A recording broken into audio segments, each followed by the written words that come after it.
Hello అండి. ఈరోజు నేను ఎదిగే పిల్లల కోసం అలాగే 30+ ఉమెన్స్ కోసం ఎన్నో nutritions and proteins, calcium, iron ఉన్న డ్రై ఫ్రూట్స్తో ప్రోటీన్ లడ్డు చేస్తున్నా.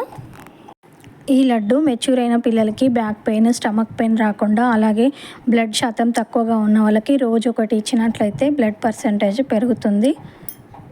ఇప్పుడు ఈ ప్రోటీన్ లడ్డు ఎలా చేయాలో చూపిస్తాను. ముందుగా ఒక మందపాటి కడాయి తీసుకోవాలి. అందులోకి కొద్దిగా నెయ్యి వేసుకొని 1 కప్పు బాదాము, 1 కప్పు జీడిపప్పు, 1 కప్పు వాల్నట్స్ తీసుకోవాలి.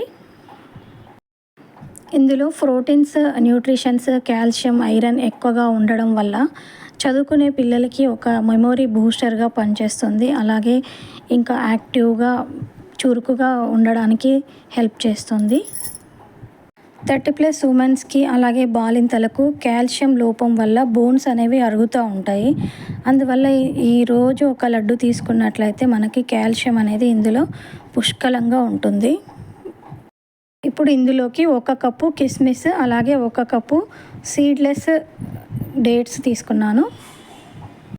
ఇప్పుడు ఈ డ్రై ఫ్రూట్స్ అన్నింటినీ దోరగా వేయించుకొని కొద్దిగా చల్లారిన తర్వాత మిక్సీలో వేసి కోర్సుగా గ్రైండ్ చేసుకోవాలి. ఇప్పుడు గ్రైండ్ చేసి పెట్టుకున్న డ్రై ఫ్రూట్స్ మిశ్రమాన్ని పక్కకు పెట్టుకోవాలి.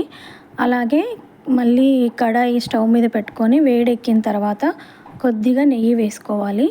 నెయ్యి వేసుకున్న తర్వాత మనం సీడ్లెస్ డేట్స్ ఉంది కదా, అది కొంచెం పేస్ట్గా పట్టి అందులో వేయాలి.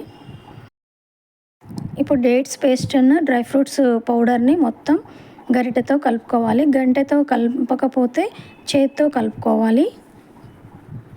ఇలా మొత్తం చేతితో కలుపుకున్న తర్వాత చేతికి కొద్దిగా నెయ్యి అప్లై చేసుకొని మనకు కావలసిన సైజు లడ్డూలు చుట్టుకోవాలి. పిల్లలకి చిన్న చిన్న సైజు ఇస్తేనే చాలా ఇష్టంగా తింటారు. పెద్దవాళ్ళ కోసం అయితే కొంచెం పెద్దగా చేసుకోవచ్చు. చూసారు కదండి, మనం స్వీట్ హౌస్లో దొరికే డ్రై ఫ్రూట్స్ లడ్డు ఎంతో ఈజీగా మనం సింపుల్గా ఇంట్లో కూడా చేసుకోవచ్చు. మనం పిల్లలకి డైలీ ఒకటి ఇస్తే చాలా హెల్త్కి మంచిదండి. ఈ డ్రై ఫ్రూట్స్ లడ్డు చేయడం రాని వాళ్ళు తప్పకుండా ట్రై చేసి టేస్ట్ చేయండి. అలాగే ఇంట్లోనే చేసి పెట్టడానికి ట్రై చేయండి. ఈ వీడియో కనుక మీకు నచ్చితే లైక్ చేయండి, షేర్ చేయండి. ఇలాంటి వీడియోస్ కోసం మా ఛానల్ని సబ్స్క్రైబ్ చేయండి. Thank you for watching.